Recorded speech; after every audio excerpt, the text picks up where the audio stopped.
இயேசுவில் எனது அன்பிற்குரியவர்களே, உங்களுக்கு என்னுடைய இதயம் கனிந்த வாழ்த்துக்கள். வணக்கம்.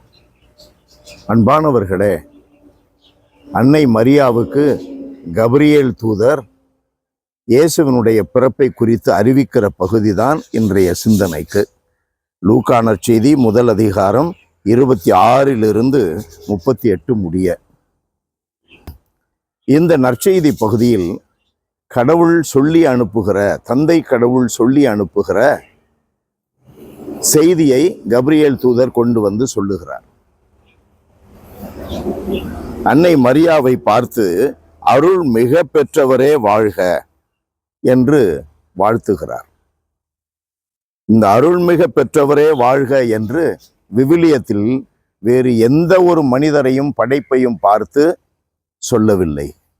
கடவுளிடமிருந்து அப்படிப்பட்ட செய்தி இல்லை. அருள் மிக பெற்றவர். அதனுடைய பொருள் என்ன?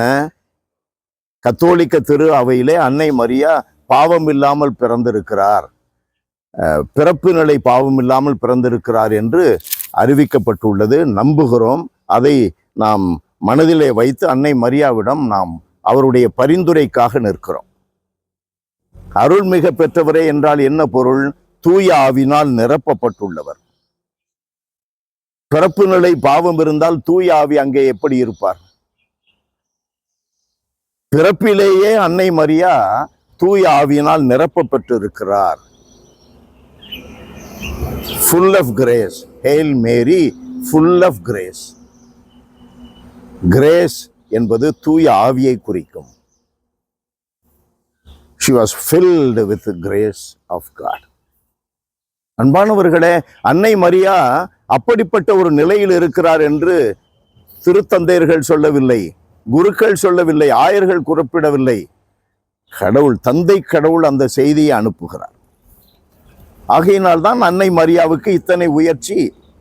கடவுள் அவரை அந்த நிலைக்கு உயர்த்தி வைத்திருக்கிறார். அது அவருடைய விருப்பம்.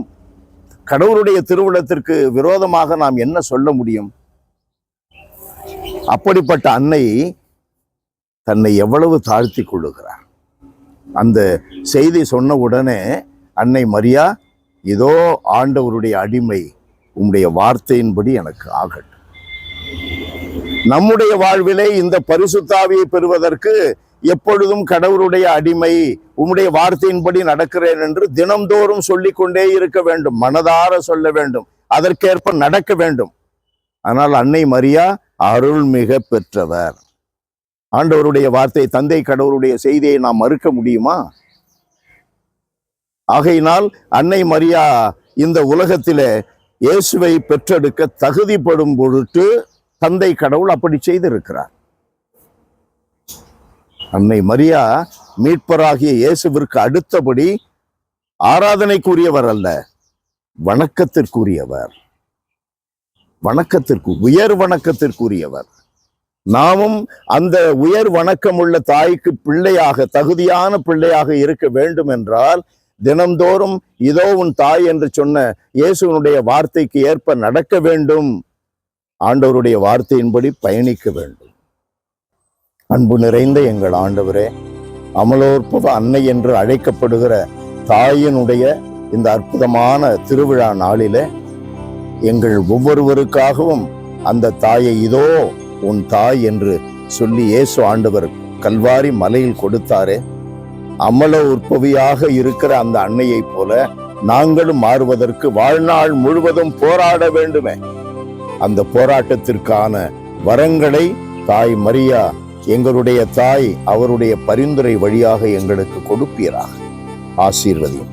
இயேசுவின் நாமத்தில் ஜெபிக்கிறோம் பிதாவே. ஆமென். ஆமென்.